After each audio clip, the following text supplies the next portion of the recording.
Welcome folks to the final recap video of this year's Qwerty Clash. I am Field Day, and let me just say we have had some absolutely incredible fights. Thank you to all of our contenders and our viewers. Make sure to keep an eye out for our gauntlet matches where the top 8 players will pair up with the bottom 8 and compete in a ladder match climb to the top for all the glory. Kelly will talk about our low and highlights of this week, but first, let's get to the power rankings.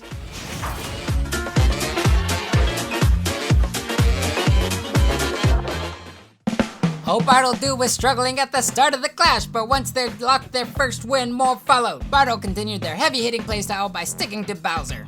We also witnessed them adjust their strategy a bit and focus on surviving longer by evading enemy offense, rather than always meeting them with Bowser's own offense.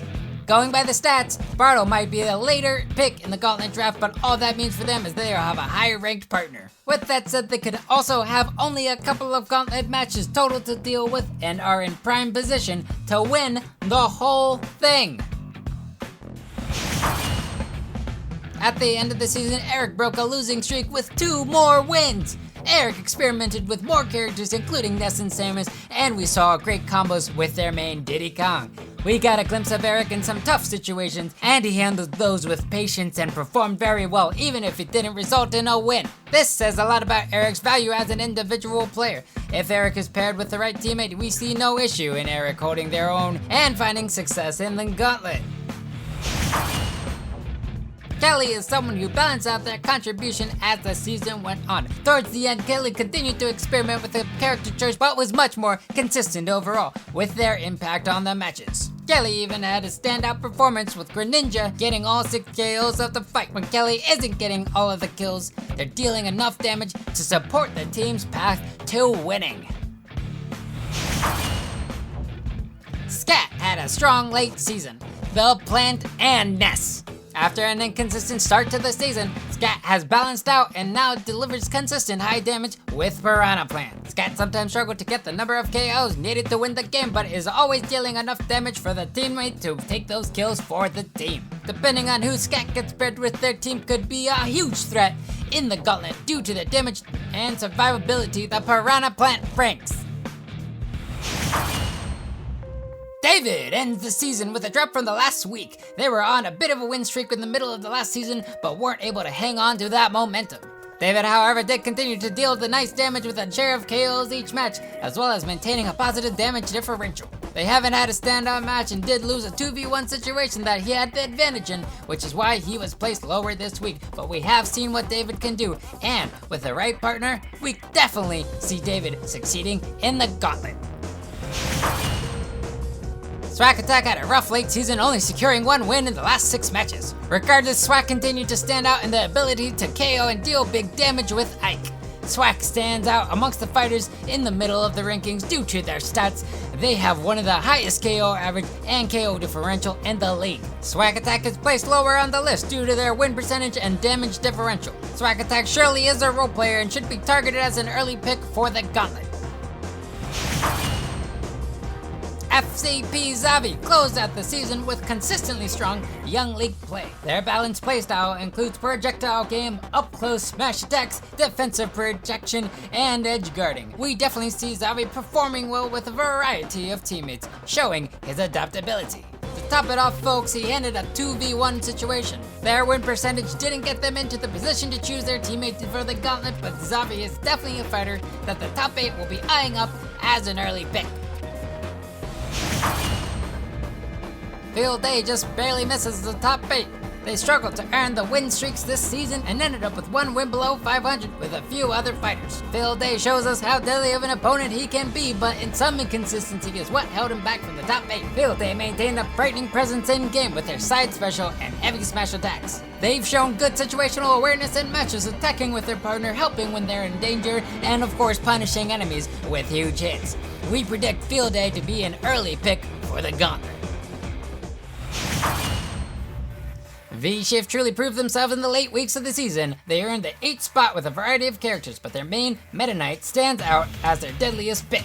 They earned the top 8 spot with a variety of characters, but their main Meta Knight stands out as their deadliest pick. V-Shift clearly knows the Meta Knight combos and keeps the ledge guarded by controlling the space in front of it. following their opponent right to the blast zone, or even just footstooling their recovery. The most important thing we have seen from V-Shift is their ability to handle the high-pressure situations. This is a skill that not every player has, and it definitely makes V-Shift stand out amongst fighters with comparable win percentage. KBFYI has had an insane season, beginning in the top ranks, followed by a crash into the lower ranks. KBFYI finally balanced out in the upper middle and earns a well-deserved gauntlet pick. KB has dependable, offensive, and survivability, except for a couple of SDs sprinkled throughout his games. KBFYI showed a couple of character changes early on, but quickly found that Korin was the pick that they could rely on to secure kills and wins. KBFYI punctured the regular season with a 6 KO win alongside V-Shift. Nerd Cruncher delivers in the final weeks of the league, launching themselves into number 8. Nerd finally has a standout game, bringing an unexpected Roy pick and winning with 5 KOs. They've now proven they can play both a supporting role and a lead role in a team. Nerd's efficiency late in the season earned them a pick for the gauntlet, and we have a couple of ideas about who he wants to team up with.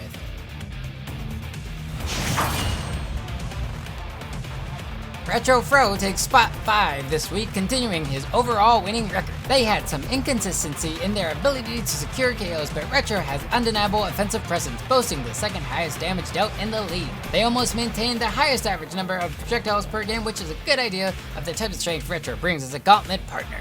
Retro picks 4th, so hopefully he is able to choose someone who he has existing chemistry with, or someone who plays a character to complement his playstyle. A Morales is placed at rank 4 after a huge climb from their original placement of 12. A Morales continued to swap between Pikachu and Ike, but also introduced Pokemon Trainer to the lineup and won with 4 kills that game. Their consistency places them ahead of comparable fighters, and we have seen them play strongly as teammates and in 1v1 situations. A Morales truly earned the upper rank and their gauntlet pick. Their greatest matches have been in the late season, so we expect some of this momentum to carry into the gauntlet. Bard keeps a 3rd place in power rankings this week for the 2nd highest win percent in the league, and some of the most dependable performances of any fighter.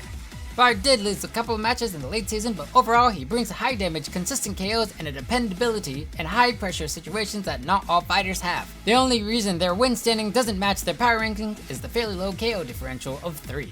Regardless, Bard's win percent of 800 says it all. They are one of the most adaptive players, performing extremely well no matter who their partner may be.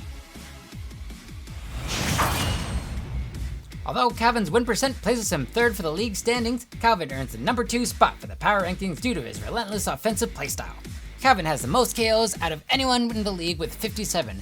They also have the 2nd highest KO differential with 29. Calvin will get the 3rd to last pick for the gauntlet, but his chances of winning will be high with any player.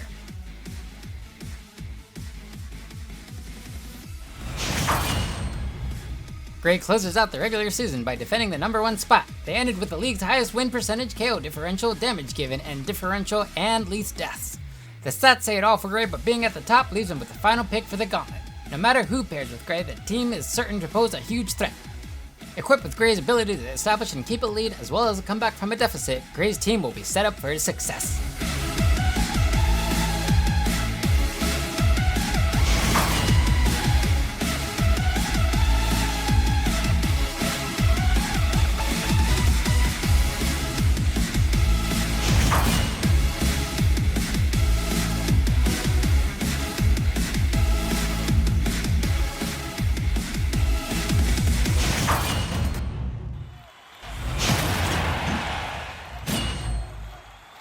Kicking off the lowlights with Calvin again, this time playing the Ouija.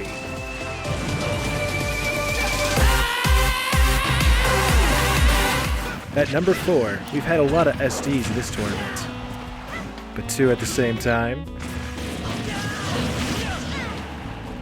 At number 3, we have our first Steve play, in this case, Enderman. We see Field Day setting up the TNT, but he doesn't quite know what to do with it. Luckily, Swack does.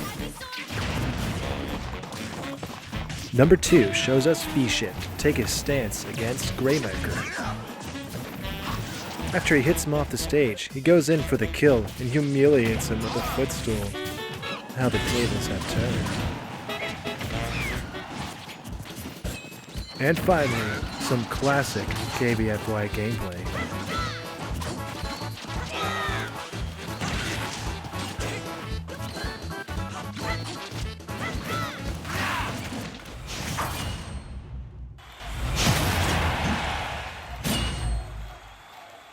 Time for the highlights. Spinning into number 5 is V-Shift with Meta Knight. He gets hit a little, but he's ready for the comeback. Great use of the cape. At number 4, another counter from KBFYI, but that one landed and added a death to Pikachu's counter. Eric Mate, Poggers Play, absolute legend. What just happened? At number 2, Cam dies. But he's back with a vengeance. And a taunt. And finally, for the top highlight this week is FTP Zavi in a 2v1. That's right, Kelly. Watch as Zavi starts zoning their opponent. A quick easy kill with a well-placed down air, and he faces off with Link to do some decent damage. You can see his resolve, his patience. And despite being knocked around a bunch, he stands his ground. Oh yeah, we really thought it would be the end of Zavi after big hits like that, but he did not quit. A perfect shield, and the up special immediately out of it, giving him time to set up for this match attack. He even manages to turn this into a 1v1, and eventually the win. Well played, Zavi. Well played indeed.